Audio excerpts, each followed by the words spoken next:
पंजाब के अंदर जो कुछ हुआ अरविंद केजरीवाल उसे भुला नहीं पा रहे हैं। शायद अरविंद केजरीवाल को इस बात की भनक भी नहीं लगी या उनको ये आशंका होगी ही नहीं कि कभी उनकी जो पार्टी है वो टूट सकती है। बार बार हालांकि अरविंद केजरीवाल कहा करते थे, आइए मेरे विधायकों को खरीद लीजिए, मेरे सांसदों को खरीद लीजिए, इन्हें तोड़ के दिखाइए। तो जब टूट गए तो अब अरविंद केजरीवाल भी टूट चुके हैं। अरविंद केजरीवाल के दिल का दर्द कैसे निकले, इसके लिए बाकायदा दिल्ली के अंदर एक सभा का आयोजन किया गया और यह सभा जो बुलाई गई कपूरथला हाउस के अंदर, बाकायदा पंजाब के उन सभी विधायकों को भरकर एक बस में लाया गया और यहां पर विधायकों के अलावा किसी को नहीं घुसने दिया गया। और इनके सामने अरविंद केजरीवाल ने जो जोश भरने की कोशिश की, बस पूछिए मत। प्रधानमंत्री नरेंद्र मोदी को तो देश का दुश्मन तक बता दिया। और जो 7 विधायक टूटकर, मतलब अरविंद केजरीवाल की मनमानी के गुंडागर्दी से गुंडागर्दी से डरकर जो 7 विधायकों ने आम आदमी पार्टी छोड़ी, उसको इन्होंने साफ तौर पर कहा कि ये जो कुछ हुआ ये प्रधानमंत्री नरेंद्र मोदी ने लूटा है, 7 विधायकों को लूटा है। इस सब से जुड़ा हुआ बड़ा अच्छे आपको खबर बताते हैं। नमस्कार, मैं हूं कुमार गजेंद्र, जनपद ऑन द स्पॉट में आपका स्वागत है। हमारे एक दूसरे social media platform podcast with Kumar Gajendra में भी आपका स्वागत है, जहां आप हमें सुन सकते हैं। देखिए, अरविंद केजरीवाल अंदर अंदर घुट रहे थे, उनको समझ नहीं आ रहा था कि आखिर अब किया जाए तो क्या किया जाए, क्योंकि अरविंद केजरीवाल राघव चड्ढा को बहुत हल्के में ले गए। राघव चड्ढा को हल्के में लेने का मतलब यह था, राघव चड्ढा ने कहा भी था घायल हूं घातक हूं, क्योंकि जब ये सारा केस खुल गया, नवीन जयहिंद ने यह बात बता दी कि राघव चड्ढा की भी कुटाई हुई थी और उनकी आंख फोड़ दी गई थी। और अरविंद केजरीवाल ने सामने बैठकर उनकी आंख फोड़वाई थी, उनको पिटवाया था।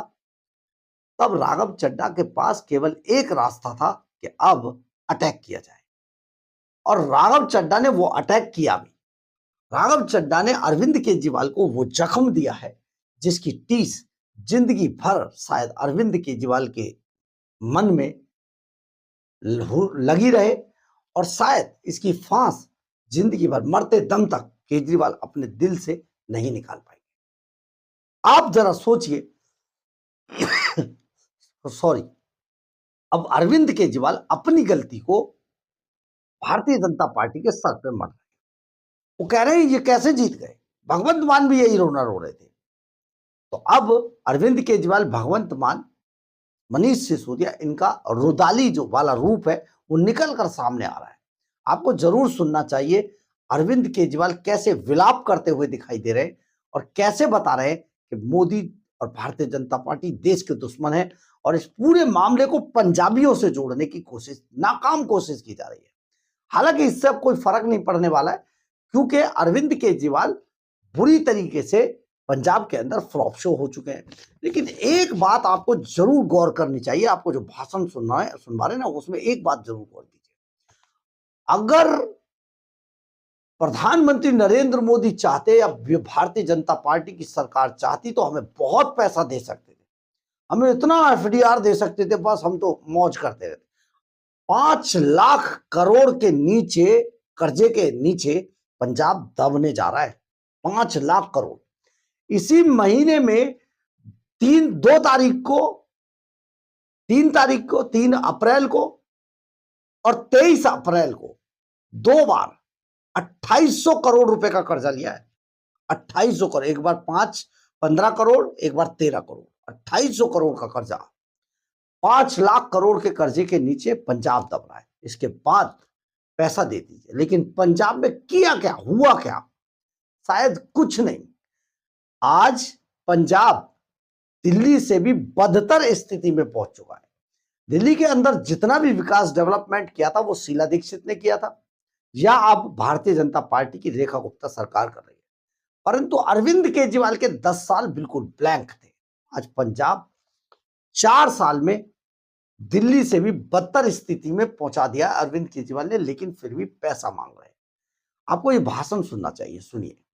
आज मैं बड़ी जिम्मेदारी के साथ कह रहा हूं, अभी भी आंधी हो गई है। ये लोग सारे चुनाव असम जीत गए, बंगाल जीत गए, बिहार जीत गए, महाराष्ट्र जीत गए, दिल्ली जीत गए, जहां देखो ये जीतते जा रहे हैं। अगली साल फरवरी के अंदर जब पंजाब के चुनाव होंगे, इस बार अश्वमेध का घोड़ा नहीं रुकेगा। पंजाब के चुनाव के बाद मोदी सरकार गिरेगी, देश के अंदर मोदी सरकार का अंत पंजाबी करेंगे, मोदी सरकार का अंत पंजाब के लोग मोदी सरकार का अंत करेंगे। पंजाब का चुनाव मोदी जी का आखिरी चुनाव होगा, देख लेना।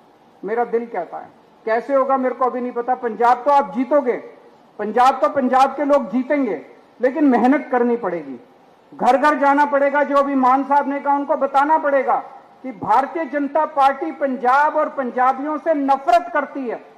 एक काम नहीं किया, इनके पास तो इतनी पावर है, सेंट्रल गवर्नमेंट इनके पास है। आरडीएफ में हमें डबल पैसा दे देते पंजाब सरकार को, और 10 तरह से पैसा देते थे, भाई लो पंजाबियों ये भी ले लो, ये भी ले लो। जो हक बनता था पंजाबियों का वो भी छीनते जा रहे हैं। कह रहे हैं अगर इनकी सरकार आई तो पंजाब का पानी सारा हरियाणा को दे देंगे, इनकी सरकार आई भाखड़ा डैम ये हरियाणा को दे देंगे, इनकी सरकार आई चंडीगढ़ उठा के ये हरियाणा को दे देंगे, इनकी सरकार है ये पंजाब यूनिवर्सिटी हरियाणा को दे देंगे, इनकी सरकार है ये तीनों काले कृषि कानून पंजाब के अंदर लागू कर देंगे। ये हमें बताना पड़ेगा कि अगर पंजाब के अंदर बीजेपी की सरकार आ गई तो ये तहस नहस कर देंगे, पंजाब को रौंद डालेंगे। लेकिन इनकी औकात नहीं है। आज तक पंजाब के किसी ने भी अगर भारत के ऊपर आक्रमण किया, वो पश्चिम से आया और पंजाब ने उसको रोका, पंजाब ने अपना खून बहा के उनको रोका, बाहर से आने वालों को। लेकिन इस बार अंदर से एक दुश्मन पैदा हुआ है, इसको भी पंजाब के लोग रोकेंगे, अपने तन मन धन से इसको रोकना है। देश को अपना जनतंत्र वापस दिलाना है, बाबा साहब अंबेडकर के संविधान को वापस लागू कराना है।